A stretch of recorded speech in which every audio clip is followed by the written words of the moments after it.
Ég ætla að sýna ykkur hvernig þolfallsspilið í fataorðum getur virkað. Ég bjó til spjald þar sem ég skipti bjó til 4 ferhyrninga og nefndi þá neðri partar, efri partar, höfuðbúnaður og aukahlutir og fót- og handbúnaður. Svo ég búin að skipta fataorðaforðanum úr pakkanum niður í 4 hluta sem ég raða hérna á. Og hér svo spil, þar sem með spilareglum og leiðbeiningum.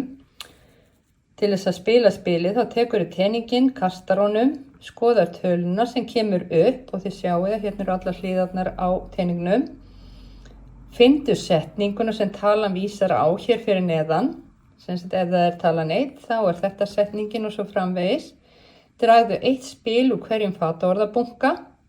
Notaðu fataorðin sem þú dregur til að klára setninguna þína. Og þið sjáið að hérna semst í og svo kemur og set á mig. Og þið eru með þessi orð í hérna aftan að langflestu spilunum, en svo svo þó nokkur hluti þar sem með. Og þetta eru orðin sem við myndum nota, við setjum þetta á okkur. Jæja, við tökum tening og kostum honum.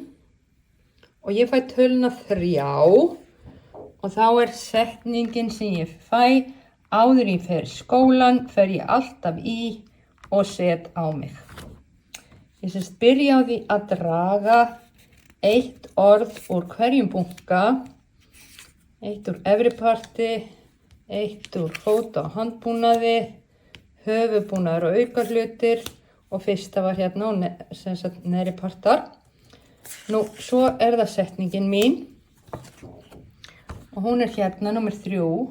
Áður ég fer í skólan, fer ég alltaf í náttbuxur, úlpu og hælaskó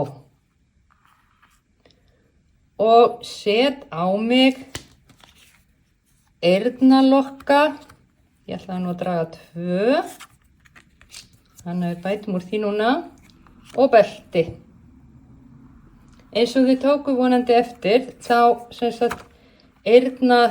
ég set á mig eyrnalokka, ég fer í hælaskó og úlpu, en svo breytast þessi orð ekki neitt. Þannig að þetta skemmtileg en líka gagnleg æfing í þolfalli, og ef að þið eigið þessi spjöld, þá eru beygingarnir hérna aftan á, þannig að þau geta verið að spila, læra málfræði, hlæja að því hvernig fötin eiga kannski ekki saman og eiga ekki rosalega vel saman við tilefnið sem þau segja frá. Þannig að þetta eitthvað sem nemendur ættu að geta bæði haft gaman af og líka lært mikið af.